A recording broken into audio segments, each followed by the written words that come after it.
Please help me to reach 1,000 subscribers. The text came in at 2:17 a.m., lighting up the ceiling in a cold blue glow. Is he gone? For a second I thought it was meant for me. My heart actually lifted. Until I realized the name at the top of the screen wasn't mine. It was hers. And the phone wasn't on my side of the bed. It was on the nightstand. Face down. Locked. And my wife was sleeping beside me, breathing slow, peaceful, like nothing in the world was wrong. I didn't wake her. I didn't check the phone right away either. I just lay there staring at the ceiling, that single sentence replaying in my head. Is he gone? Gone where? And why did it feel like I already knew the answer? Looking back, the signs had been stacking up for months. Missed calls she brushed off with a laugh. A new password on her phone. For work security, she'd said. Showers taken the moment she got home.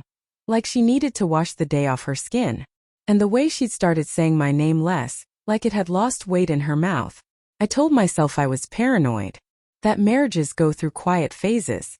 That love doesn't always announce itself.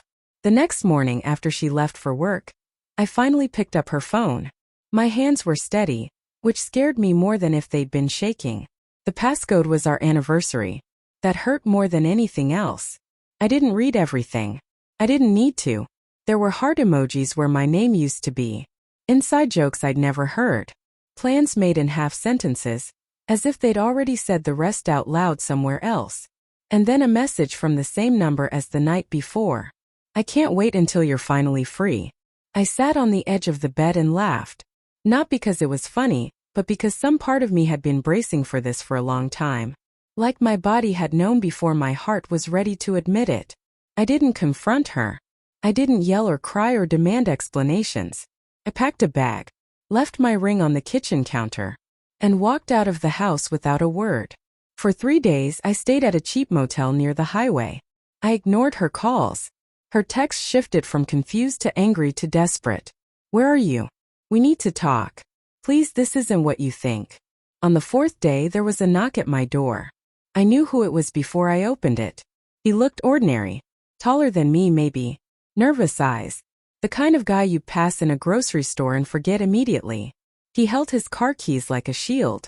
She didn't tell me you'd leave, he said, as if that was somehow my responsibility. I felt tired. Bone deep tired. You shouldn't be here. She's a mess, he went on. She says you won't answer.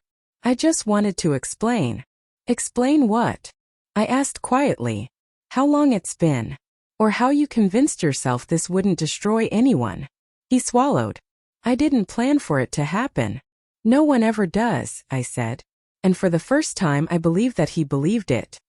He looked past me into the room like he expected to see her there. She loves you, he said, almost pleading. That was the moment something settled in me. Not anger. Not rage. Just clarity. Then she shouldn't have needed you, I replied. I closed the door before he could say anything else. Later that night I finally answered her call. She cried. She admitted it. Not dramatically, just small broken sentences. She said she felt invisible. She said it started as talking. She said she never meant to hurt me. I told her I believed her. And that was the worst part. But belief doesn't rebuild trust. Love doesn't erase choices.